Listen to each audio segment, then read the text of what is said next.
5-in-1. Ang mas maganang pagsalubong sa inyong umaga ay hatid ng unang hirit at Hunt's Pork and Beans. Hi, my name is Kathy. On stage, I shine like a big star. Thanks to ProMilk Preschool, I shine Karen Camp TV. And my #1 fan, my Lola. You too can shine with ProMilk Preschool. Sa unang hirit, misyong totoo ang unang hirit. Ang saya-saya. Sa unang hirit.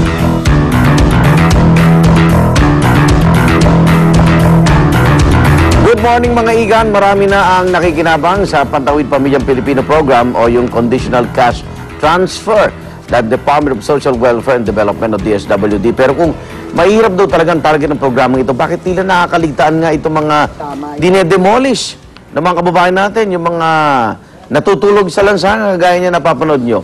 Sila po yung mga walang permanenteng bahay at sa kalsada na lang namumuhay. Kaya naman, yung Conditional Cash Transfer for Homeless, sagot na nga ba sa paghihirap ng mga Pinoy na walang matirihan? At yan ang ating pag-uusapan. Kasama po si Professor Winnie Monsod. Maring Winnie, good morning. Good morning, Igan. Good morning, mga kapuso. Tignan nyo yan. Sa conditional cash transfer, nakalimutan natin yung mga homeless. Kasi po, doon sa mga surveys, hindi kasama ang mga homeless kasi kailangan may address eh. Eh kung wala kang address, kung ilalim ng tulay or sa tabi ng railroad, wala kang bubong. Homeless talaga is people who carry yung kanilang possessions kasama nila, hindi ba, nasa kariton, etc. Ayun, sila palagi ang nakakaligtaan. Even I myself, I said, why didn't I think of this before? Nung sinabing, thinking of doing the homeless. Kasi may problema, hindi mo alam kung saan sila. There are some na 15 years na under the tulay, di ba? Pero a lot of them, just moving around. Palipat-lipat. So, medyo mahirap isama sa isang programa yon. So, talagang kailangan merong, the DSWD must use some imagination and put in some innovative processes para makuha nila, because kung yung homeless is talagang the poorest of the poor. Kaya yung ating mga poverty statistics, mga kapuso, it's it's a little too hindi masasama yung mga homeless. That means masyadong mataas yung income ng Pilipino. Okay, alamin na natin kung makakasama sila. Nasa linya na po. Good. DSWD Secretary Dinky Soliman. Secretary, good morning. Magandang umaga sa iyo, Igan, Maring Winnie. Naku, mukhang bagong gising ho kayo, Secretary. I can hear it in your voice. Oo. Paano mo in the first place, Secretary Soliman, how many homeless are we talking about? Because tinitignan ko yan, hinahanap ko. And masyadong maraming diferensya ang nakikita ko. Anong estimate nyo? Sa rapid appraisal na ginawa namin noong Disyembre 2010, ang nakausap at site, ibig sabihin nakita at binilang, dito sa NCR. Homeless? Nakariton, tricycad, 670 families. 670 families. Kasi minsan inaano ng MMDA yan, tapos dinadala sa kanila eh. Tapos? So, itong ating panimulang tugon, dati nga, sabi nga ni Igan, ang ginagawa, kinukuha ng at MMDA. dinadala sila sa Fabella Center. Tama ho. And then, binibigyan ng pamasahe Pauwi. para bumalik sa probinsya. Pero bumabalik sila? Oo. So, ang aming ginagawa ngayon, meron ho kaming ugnayan sa lokal na pamahalaan, sa DAR, DENR, and DA. Magpapilot kami ng 100 pamilya. Meron ho kaming mga hinay na street workers para lang ho talaga sa street children at sa street families. At may ugnayan kami sa lokal na pamahalaan. So yung una, reaching out to them. Pangalawa, pinoproseso kung saan sila dati galing at kung may babalikan at kahanda pa silang bumalik. Dahil meron hong mga na-identify na lugar ang DAR, yung convergence po nila, government land na pwedeng ibalikan at pwedeng dalhin yung mga street families at magtrabaho muli sa basta handa sila. So ito yung kondisyon na magtatrabaho muli sa lupa at ito ay kanila talagang paninindigan kasi ibibigay po yung lupa, pera sa bahay at basic services doon sa lugar.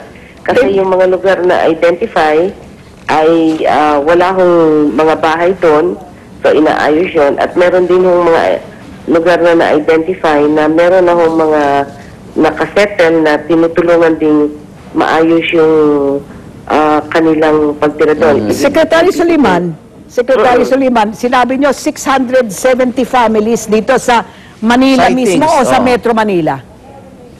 Metro Manila po. Sightings, alam nyo, Secretary, dun sa Quezon City, ang statistics naman nila ng talagang homeless, meron silang 200,000 poor. Pero ang kanilang homeless is something like 14,000 already.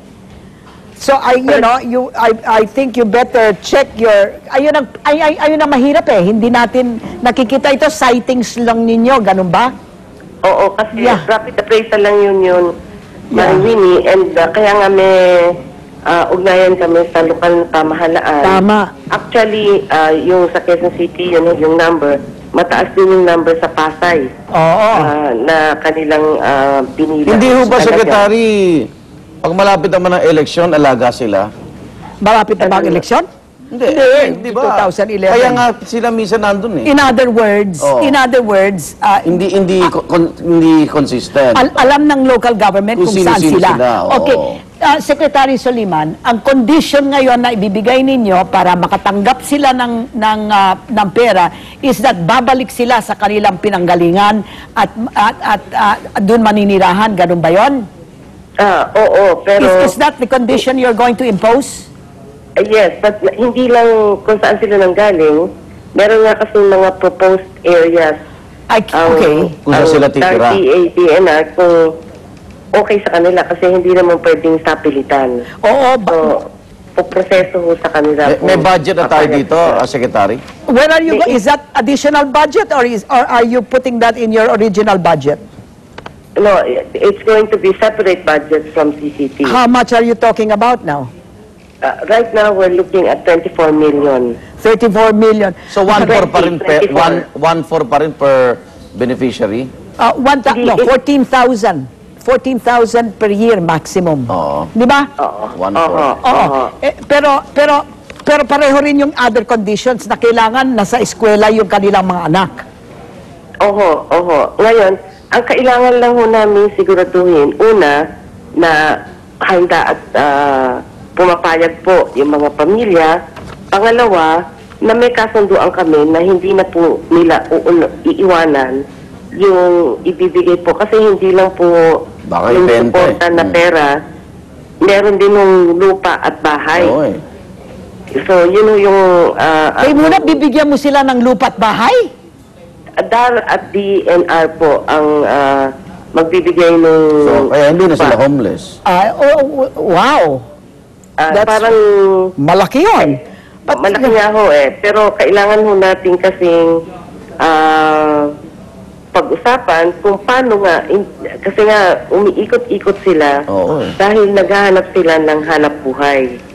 At gaya ng sinabi nyo kanina, maaring nag-informally settle sila sa isang lugar. Dito. So, bukod sa hanap buhay, hanap bahay na. Oo. Wala na ho silang maalamang nababalikan. Balikan natin. Pero Secretary Soliman, itong 134 million is only for those 100 families? Pilot, Pilot, yung 24 million, 2012 yun, Maring Winnie. Is May what? pilot 2012. 2012. So how many families is that going to include?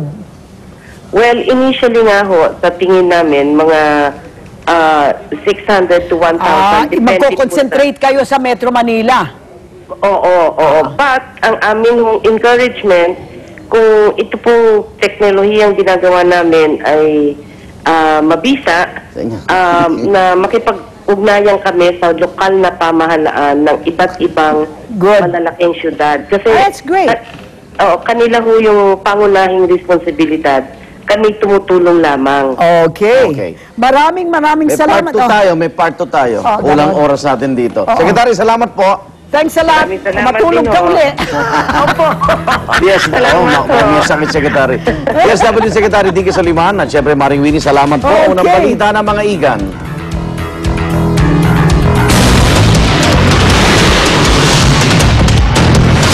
Ang mga unang balita sa umagang ito. 250 kilo ng double dead na karne ng baboy na sabat malapit sa